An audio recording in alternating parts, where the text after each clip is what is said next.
Hey guys, welcome back to my new vlog. So आज हम जा रहे हैं विजिट करने देवी माँ के टेम्पल को. So guys मिलते हैं रेडी होकर and stay tuned with me. तो गाइस अभी हम रेडी हो चुके हैं एंड अभी हम मंदिर की तरफ जा रहे हैं. एक्चुअली काफ़ी टाइम के बाद घर आई हुई थी ना, तो सोचा कि मंदिर जाया जाए और भगवान की ब्लेसिंग्स ली जाए एंड दर्शन किए जाए. तो अभी हम मंदिर की तरफ जा रहे हैं, तो आपको मिलते हैं मंदिर पे. तो गाइस अभी हम हैं माता तारा टेम्पल के वे पे एंड हम 5 मिनट में माता तारा टेम्पल पहुंच जाएंगे. देन मैं आपको वहां की व्यूज़ दिखाती हूँ. And guys do you know, आज मैंने पापा की शर्ट स्टाइल की है बिकॉज मेरे पास ज़्यादा कपड़े स्टाइल करने के लिए थे नहीं. सो मुझे पापा की शर्ट स्टाइल करके आना पड़ा. अगर पापा को पता लग गया ना देन दे विल किल मी. तो मिलते हैं माता तारा के टेम्पल पे.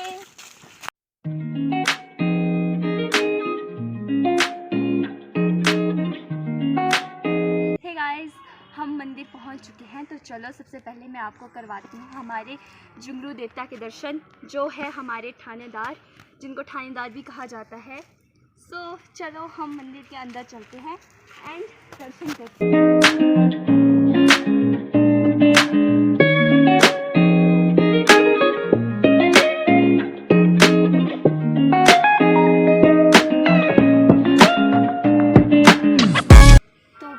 ये हमारे जुगनू देवता जी है, जिन्हें थानेदार भी कहा जाता है. ये हमारी जो माता तारा है उनके साथ हमेशा हर वक्त रहते हैं. और जब कभी भी हमें कोई भी तकलीफ़ हो तो ये सबसे पहले होते हैं वहाँ पे उनका निवारण करने के लिए. चलो अब बिना किसी देरी के हम बढ़ते हैं माता तारा के मंदिर की तरफ. तो गाइस अब सीधा चलते हैं माता तारा के टेम्पल की तरफ, जो कुछ ही कदमों की दूरी पे है. और ऐसा कहा जाता है कि माँ तारा यहाँ पे जब प्रकट हुई थी तो सबसे पहले यहीं पे प्रकट हुई थी, इसी स्थान पे प्रकट हुई थी. इसलिए इस जगह को माँ तारा का गर्भगृह भी कहा जाता है.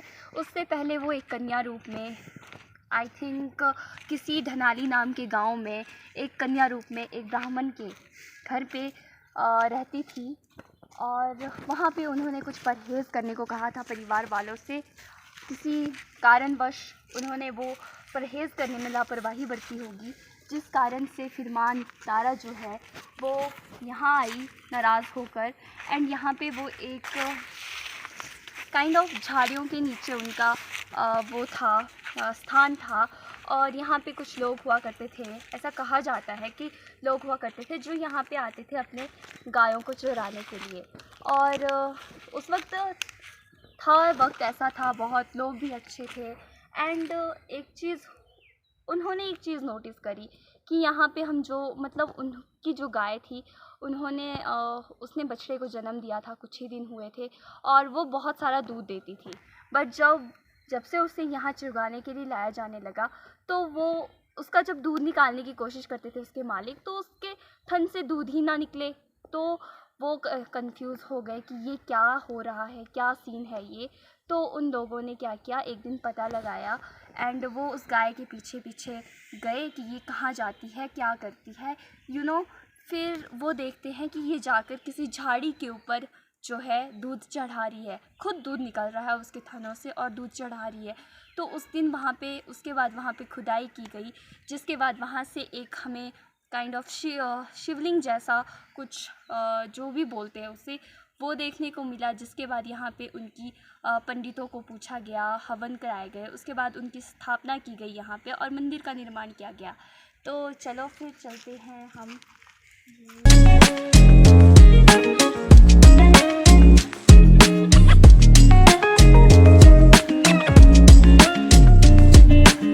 गाइस हमारे साथ तो स्कैम हो गया. एक्चुअली हम मंदिर में जहाँ आए हैं वहाँ पे लॉक लगा हुआ है और यहाँ पे अभी पंडित जी, पुजारी जी कोई भी नहीं है. सो हम अंदर नहीं जा सकते हैं इस वक्त. तो कोई बात नहीं, बाहर से दर्शन कर लेते हैं. भगवान तो हर जगह है ना, तो अंदर नहीं से ही तो हम बाहर से भी दर्शन कर सकते हैं.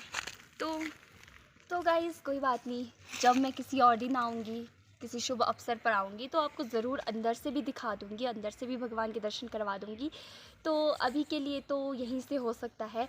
नाउ माँ तारा जो है वो 10 महाविद्याओं में से एक रूप है. स्तुति करने से, इनकी आराधना करने से हमें मोक्ष की प्राप्ति होती है. ज्ञान सर्वोपरि है। जैसा कि माना जाता है, कहा जाता है कि ज्ञान सबसे सर्वोपरि है, ज्ञान से ऊपर कोई भी चीज़ नहीं है। बट माँ तारा जो है वो ज्ञान से भी ऊपर है। Like she is like a wisdom. आप अगर उनकी स्तुति, उनकी आराधना करते हो तो आपको साक्षात मोक्ष की प्राप्ति होती है। और गाइस, मैं बहुत ही लकी हूँ कि मुझे यहाँ पे जन्म लेने का सौभाग्य मिला। और तारा हमारी आदि पराशक्ति का ही रूप है। जिस तरीके से सभी ब्रह्मांड की उत्पत्ति माँ आदि पराशक्ति से हुई है, उसी तरह से तारा माता की जो उत्पत्ति है वो भी आदि पराशक्ति से हुई है। एंड जो हमारी माता तारा है वो मनुष्य को या कोई भी हो उसको तारने का काम तारती है। तो गाइस, जो माता तारा है उन्हें शमशान की देवी भी कहा जाता है।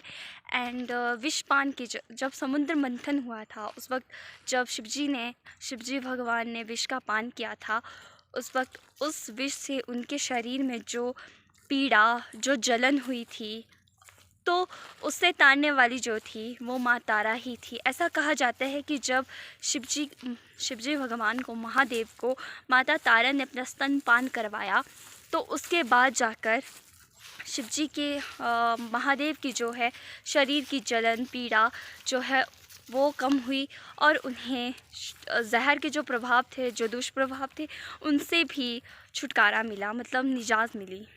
एंड उसके बाद इस माता तारा को जो है वो तंत्र की देवी भी कहा जाता है। एंड इनकी पूजा आराधना करने से हमारे जीवन के सारे कष्ट मिट जाते हैं।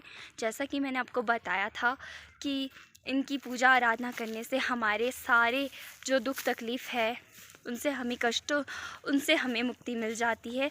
माता तारा जो है, अगर इनकी सच्चे दिल से हम प्रार्थना और पूजा करेंगे तो ये हमें हर कष्टों से मुक्ति दिला देती है, तार देती है। और गाइस, यहाँ का जो एनवायरनमेंट है, जो ऑरा है, वो बहुत ही प्यारा है, बहुत ही शांत है। यहाँ पे आकर मन को जो शांति, सुकून, जो फील यहाँ पे आकर होता है वो दुनिया में और किसी भी जगह नहीं। एंड ये जो मंदिर है, ये यहाँ पे it's like a jungle over here. And बीच में मंदिर है। And it's like a very very beautiful place. And मैं बयान नहीं कर सकती, मतलब जिस वक्त हम स्कूल में पढ़ते थे ना, लाइक जब हम छोटे बच्चे हुआ करते थे and we used to go to school, then उस वक्त क्या होता था ना, हम लोग आते थे स्कूल से, ठीक है, स्कूल से आएंगे, सीधा घर नहीं जाएंगे, पहले यहाँ आएंगे, यहाँ का ऑरा एंजॉय करेंगे, यहाँ पे खेलेंगे कूदेंगे, मतलब शाम तक खूब मस्ती करेंगे, उसके बाद घर जाएंगे। तो यही था माता तारा की जो स्टोरी थी। और इससे ज़्यादा तो गाइस अभी मुझे भी नहीं मालूम है, बट जितना मुझे पता था मैंने आपको बता दिया, आपके साथ शेयर करा। एंड अभी टाइम भी काफ़ी हो गया है, मंदिर भी बंद थे। एंड अभी चलो, फिर भी भगवान तो हर जगह है। अगर श्रद्धा से आप आओ तो मंदिर के अंदर जाओ या ना जाओ तो इट डज़ंट मैटर, ये ज़्यादा मैटर नहीं करता है। सो अभी हम जो है आज का ब्लॉग यहीं पे एंड करते हैं। एंड नेक्स्ट टाइम फिर मिलूँगी आपको with a new location, with a new story. Guys, please do subscribe, like and share my blog and channel. And also guys, please stay tuned with me so that आगे की जो भी locations होगी, जो भी स्टोरीज़ होगी historical places की या मंदिर की, वो आप तक मैं पहुंचा सकूं एंड आप भी उन्हें इंजॉय कर सको। एंड अभी का ब्लॉग मैं यहीं पे एंड करती हूँ। सो सी यू नेक्स्ट टाइम, बाय।